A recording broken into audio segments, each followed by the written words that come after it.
Au terme d'un match 5 très intense, les Spurs arrachent la victoire en prolongation, une victoire qui s'est dessinée dans les toutes dernières secondes. À partir du 4e quart-temps, un match qui aura été complètement fou avec plein de changements au lead de la rencontre. Au final, les Spurs triomphent grâce à Danny Green, Ginobili et Patty Mills qui ont très bien compensé les absences de Tony Parker et de Kawhi Leonard qui s'est légèrement blessé à la cheville sur ce match et qui n'a pas joué la fin de rencontre. A contrario, les Rockets ont une nouvelle fois déjoué dans une fin de match serrée en enchaînant des possessions avec mauvais tirs, tirs forcés, perte de balles, et on a vu cette équipe de Houston avoir beaucoup de mal au travers de sa star James Harden à essayer de trouver quelque chose autre que du tir à 3 points dans la fin de rencontre. Je vous propose de revenir sur les toutes dernières minutes du 4e quart-temps et la prolongation qui ont dessiné le sort de ce match 5, un match 5 qui était décisif pour la dernière marche vers la finale de conférence Ouest. À 3 minutes de la fin, les Rockets sont à +2 avec la possession. Montée de balle de Harden, écran sur lui de Gordon. L'objectif de cet écran, c'est que la défense des Spurs change et que Leonard lâche Harden défensivement. C'est ce qui se passe ici. Patty Mills se retrouve sur la star des Rockets. Petit mouvement de séparation, ça change encore cette fois-ci. C'est Aldridge qui se retrouve sur Harden, qui intelligemment va le déborder en vitesse. Très bonne aide de Patty Mills qui vient fermer l'accès au panier, mais Harden trouve une passe de décalage dans le côté droit et voyez que Leonard, il se met hors de position en cherchant l'interception. En plus, ça n'est pas à lui de venir flasher comme ça dans le corner et décalage pour Gordon qui sanctionne à 3 points au buzzer. Dans la continuité, San Antonio exécute en attaque. Leonard était bénéficiaire d'un écran de Aldridge. Voyez que à l'opposé, Beverly est venu descendre pour barrer l'accès au panier de Aldridge. C'est ce qu'il faut faire, mais il est obligé de lâcher Patty Mills qui peut déclencher et sanctionner à 3 points. Après un 3 points de chaque côté, l'écart est donc toujours de 2 points. On retrouve cet écran haut sur Harden, la défense des Spurs qui change. Aldridge qui se retrouve en défense sur Harden, qui décale dans le corner, mais la passe est mal ajustée et Beverly se retrouve coincé dans le corner et perte de balle, il mord sur la ligne. Les Spurs récupèrent la possession, belle séquence où on va aller placer Ginobili, très belle prise de position pour récupérer le ballon très près du cercle. Finalement la passe ne se fait pas et Ginobili revient jaillir vers le haut. Et on va retrouver cette configuration avec une très belle prise de position cette fois-ci de Aldridge, bien servi, qui peut sanctionner tout près du cercle.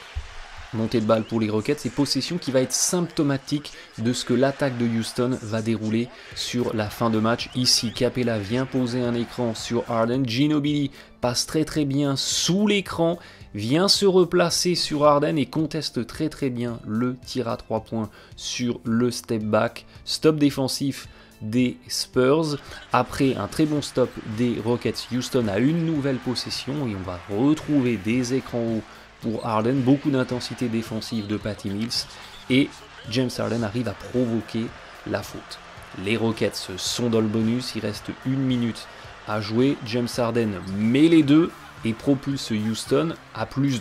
San Antonio ne demande pas temps mort et Patty Mills exécute la montée de balle, décalage sur le côté gauche du terrain, petite séquence en jeu à 3 côté fort, on va aller servir Danny Green, poser un écran sur Leonard qui vient pour le hand-off, à l'opposé Ginobili est sorti d'un écran, la défense de Houston change, Ginobili est face à Capella et très intelligemment il va le jouer en vitesse plutôt que de tomber dans le piège du tir extérieur, il attaque le cercle et il finit très fort en lay-up sur sa main forte, la main gauche, et les Spurs égalisent.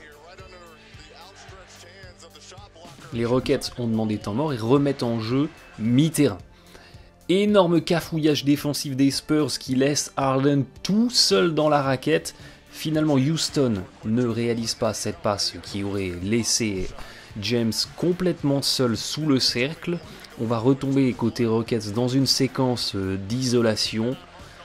Ariza monte pour venir poser un écran haut. Finalement, Harden refuse l'écran et préfère le jouer en isolation pure face à Simmons, qui est pourtant un excellent défenseur, et faute offensive de l'arrière des Rockets avec un petit peu de flopping de Simmons. Les Spurs arrachent un stop défensif. Les Rockets n'ont même pas pu tenter le panier de la gagne. Les Spurs ont demandé temps mort et ont fait le choix de faire leur remise en jeu ligne de fond et non pas mi-terrain. Double écran sur Patty Mills qui jaillit des deux écrans. L'idée, c'est qu'ici, il crée du danger en allant attaquer sur la sortie des deux écrans et que dans la continuité, on ait Gasol qui vienne reposer un écran, faire un rescreening sur Patty Mills. L'idée, c'est que la défense soit focalisée sur la protection de la raquette avec Aldridge qui flash au cercle et qu'elle ne puisse pas venir changer et contester le tir de Patty Mills. Mais Gasol ne vient pas poser ce deuxième écran que Patty Mills attendait et il est obligé de tenter un tir après le buzzer. Et comme les Rockets précédemment, les Spurs ne peuvent pas tenter le panier de la gagne. Popovich est furieux contre Gasol qui a mal exécuté le système. On voit très bien ici Patty Mills qui prend le double écran et qui derrière attend que Gasol vienne reposer un écran sur lui. On voit très bien Patty Mills qui tourne son regard vers Gasol, il attend Gasol qui ne viendra jamais. Et Patty Mills est obligé, il reste plus que 2 secondes de tenter quelque chose.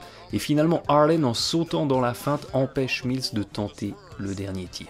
Le match part donc en prolongation, possession pour les Rockets. Harden chasse Beverly, qui vient poser un écran sur Anderson. Finalement, il se représente côté ballon. Harden, toujours balle en main, bénéficie d'un écran et perd le ballon. Derrière, les Spurs lancent une contre-attaque, mais Simmons se peut inspirer, rate le petit flotteur, rebond Rockets. Et on va aller resservir Harden qui, une nouvelle fois, va complètement figer le jeu et on va avoir une attaque des Rockets extrêmement pauvre en mouvement, extrêmement pauvre en solution, et Harden qui tente un tir complètement improbable à 10 mètres. Il ne se passe rien dans l'attaque de Houston et encore une possession gâchée pour les Rockets. Remise en jeu ligne de fond Spurs, le score n'a pas bougé, on est toujours à 101 partout, il reste 3,45 à jouer. Patty Mills récupère le ballon dans le poste de l'ailier, écran haut sur lui.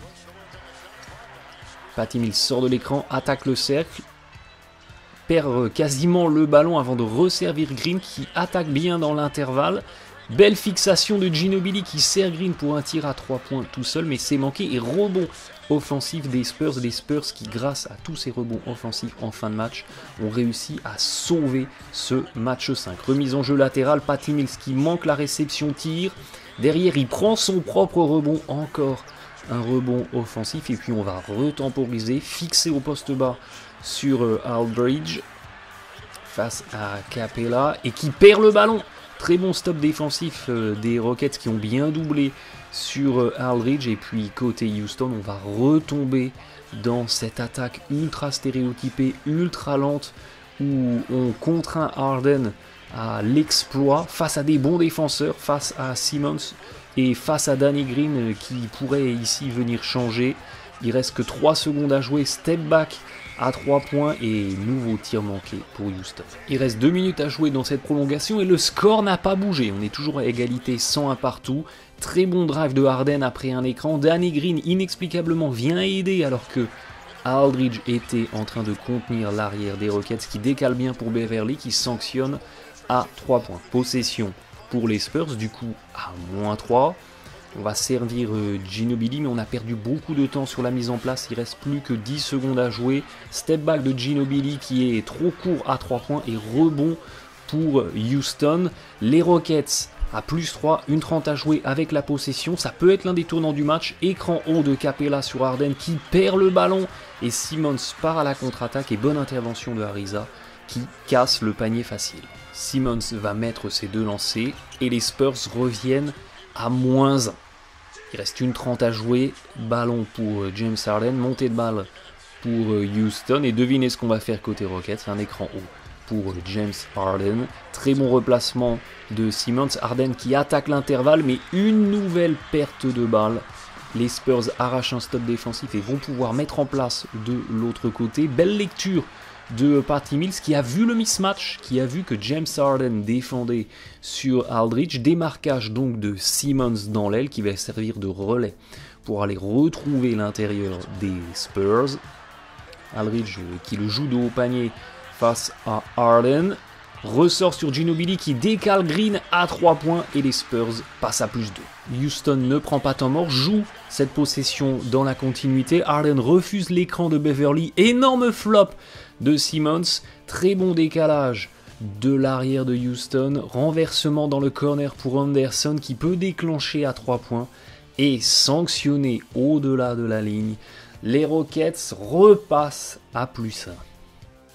Redescendu à -1, les Spurs non plus ne demandent pas temps mort. Ballon dans les mains de Ginobili, écran de Aldridge sur l'arrière des Spurs. Derrière, voyez qu'à l'opposé, on a un Danny Green qui se présente au ballon. James Harden est en protection du pick and roll, donc très très bas. Mais il va être pris par surprise par Danny Green qui en profite pour attaquer le cercle dans l'intervalle. Admirez l'énorme travail de Aldridge, de moissonnage de la raquette. Il crée un trou d'air, il crée un intervalle et empêche Ariza de venir aider dans la continuité. Danny Green peut aller terminer sa séquence avec un lay-up et en plus il provoque la faute.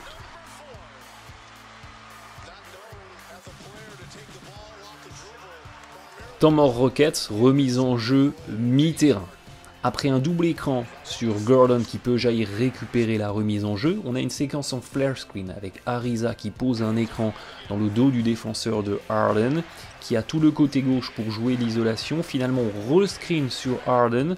Les Rockets voulaient que Simmons lâche Harden. Danny Green se retrouve à défendre sur lui. Mission accomplie. Harden a une isolation totale, un clear out où toute la raquette est dégagée pour qu'il puisse attaquer le cercle et qu'une aide soit compliquée. Au lieu de ça, il préfère transférer dans l'aile. Gordon déclenche à 3 points. Il n'y a aucune possibilité de rebond offensif pour les Rockets et Houston est obligé de faire faute. Temps mort Houston, remise en jeu mi-terrain. Anderson se présente. L'idée ici, c'est que Gordon vienne pour le hand-off vers Anderson et que dans la continuité de son mouvement de démarquage, il aille vers Harden pour un nouvel hand-off qui propulserait Harden vers le côté gauche, vers sa main forte et pourquoi pas dans une séquence de jeu à 2 avec Anderson. Mais cafouillage dans l'attaque de Houston et Gordon va perdre le ballon et finalement les arbitres prononcent un entre-deux.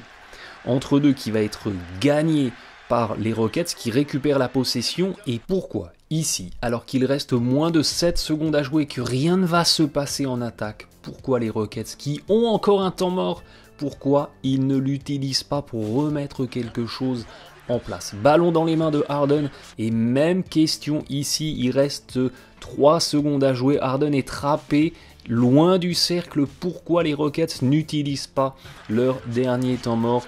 Harden qui trouve un décalage, mais Ginobili met fin aux espoirs de Houston avec un contre héroïque au buzzer qui prive Houston d'une hypothétique égalisation et le très beau rétablissement de Ginobili sauve les Spurs.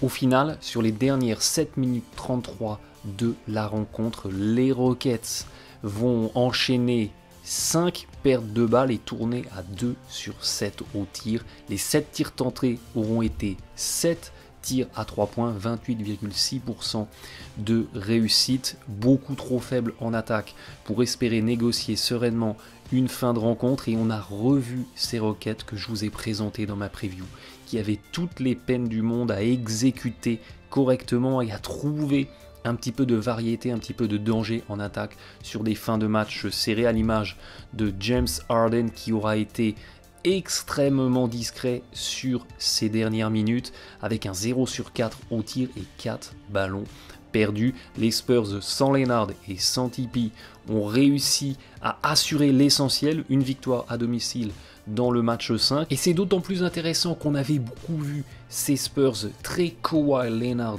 dépendants sur les fins de match serrés, sur la fin de saison et sur les playoffs. C'est bien pour le collectif et pour la profondeur de l'équipe que d'autres joueurs aient été en capacité d'élever leur niveau de jeu et de produire un basket de qualité qui permet une victoire dans un match serré. On va se retrouver très très vite pour la suite de cette série, un match 6 qui s'annonce passionnant. Les Rockets ont encore beaucoup de ressources et peuvent très facilement arracher un match 7 où tout est possible. Merci de votre fidélité et bon match à tous.